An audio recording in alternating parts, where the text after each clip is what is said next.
c'est Dorémy et bienvenue sur ce deuxième épisode des Découvertes Disney. Aujourd'hui, je vous propose de découvrir avec moi le film relativement célèbre Dingo et Max. Je n'avais jamais vu ce film, mais je connaissais déjà les personnages puisque bien évidemment tout le monde connaît Dingo. Et j'avais eu la chance de rencontrer Max plusieurs fois sur le parc, notamment à l'occasion de la Fan Days. La Fan Days m'avait permis de vraiment commencer à cerner le personnage puisqu'il était représenté en rockstar et présenté à un énorme concert avec des danseuses, etc. Concert qui m'avait d'ailleurs beaucoup plu. J'étais un petit peu dubitative face à ce film, d'une part parce qu'il est relativement peu plébiscité par le public, d'autre part je suis pas extrêmement fan des styles de musique que Max pourrait vouloir mettre en avant, et j'étais dubitative, pas totalement inintéressée, mais j'étais dubitative face à ce film et j'attendais de voir ce qu'il allait me présenter.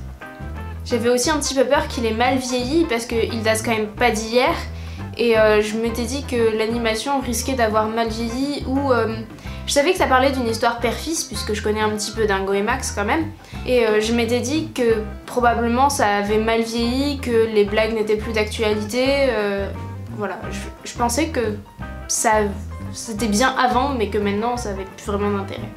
Après avoir vu le film, mon avis a complètement changé. Je trouve qu'il est vraiment sous-coté et ça m'a vraiment beaucoup plu en fait. Pour tout ce qui est vieillissement, l'animation est très fraîche, très cartoonesque, bien loin des classiques d'animation Disney, certes, mais rafraîchissante et vraiment d'actualité. Ça n'a pas vieilli, ça n'a pas pris une ride.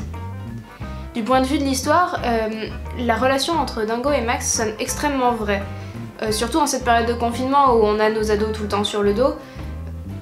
On veut resserrer les liens et faire des activités ensemble, et c'est exactement l'histoire de ce film. Ça m'a beaucoup fait rire, il y a beaucoup de gags extrêmement drôles. À un moment il y a un Yeti qui écoute les Bee Gees et qui se met à danser, mais j'étais morte de rire. C'est pas du grand humour ultra fin, mais qu'est-ce qu'on rigole. C'est un vrai moment de fraîcheur. La première histoire d'amour de Max nous est aussi présentée et je l'ai trouvée vraiment mignonne, adorable, et ils mettent pas 3000 ans à se tourner autour comme dans plein d'histoires. J'ai trouvé ça vraiment bien amené, bien construit, moi j'ai trouvé ça super mignon. Donc vraiment ça j'ai beaucoup apprécié. Ce que j'ai apprécié également, c'est tous les clins d'œil faits à l'univers Disney. On a évidemment les personnages classiques de Dingo, des histoires de Dingo, Max, etc. Donc avec Pat, avec Pat Junior, etc. Mais on voit aussi passer à un moment Mickey et Donald. On voit à un autre moment un Bambi en peluche. On voit un parc qui ressemble un petit peu à Magic Kingdom, puisque il y a une attraction qui ressemble à une attraction du Magic Kingdom à un moment, c'est une parodie.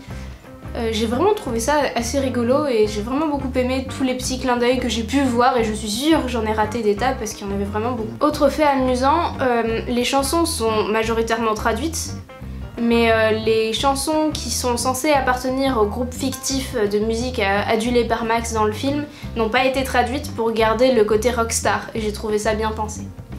En ce qui concerne les informations et anecdotes sur le film, on peut noter que c'est un vieux film puisqu'il est quand même sorti en 1995 et il est pas très long, il fait 1h15. Pour les anecdotes intéressantes, il faut savoir que ce n'est pas la filiale principale de Walt Disney Animation qui a animé ce film, mais c'est la filiale qui se trouvait à Paris. Il a été essentiellement animé à Paris, et je trouve ça vraiment sympa de savoir que il est à moitié de chez nous quand même, ce petit Dingo et Max. Bien évidemment, ce long métrage fait suite à la série animée La Bande à Dingo. On y retrouve donc les principaux personnages, mais ça se passe beaucoup plus tard, puisque dans La Bande à Dingo, on est plutôt en fin de primaire, début de collège. Là, je dirais qu'on se situe plutôt à la fin de la seconde, donc en milieu de lycée. Ce qui me fait dire ça, c'est que déjà il y a une histoire d'amour qui fait plus ado, et que clairement en fin de primaire on n'est pas ado comme présenté dans le film. Et aussi on voit les groupes de cheerleading, etc. qui sont plus au niveau lycée qu'au niveau collège. Du coup, le temps a quand même passé. Il y a quelques autres différences, notamment de personnages qui n'apparaissent pas, puisqu'on ne voit pas ni la femme ni la fille de Pat, on ne voit pas le chien de Pat ni le chat de Dingo. Donc il y a quand même quelques modifications, mais on garde vraiment l'esprit de cette série et c'est un bel hommage qui lui est rendu, et je connais pas très bien cette série mais ça m'a donné très envie de la voir. Autre détail qui change, Pat n'est plus concessionnaire de voitures d'occasion, il est photographe et il emploie Dingo qui au préalable était simplement sans emploi. Et c'est assez intéressant, ce passage aussi est hilarant où on voit Dingo être très efficace dans son travail, savoir très bien parler aux enfants et Pat pas du tout. Vraiment c'était encore un moment très rigolo. Pour conclure, je vous recommanderais sans hésiter Dingo et Max si vous aimez l'humour, si vous avez envie de quelque chose de frais, différent, qui n'est pas un classique comme les autres, et si vous avez envie, oui, de vous replonger éventuellement dans la série La Bande à Dingo, si vous la connaissez, je pense que ce film vous rappellera vraiment de bons souvenirs. Merci d'avoir regardé cette vidéo, et à très bientôt dans une nouvelle vidéo.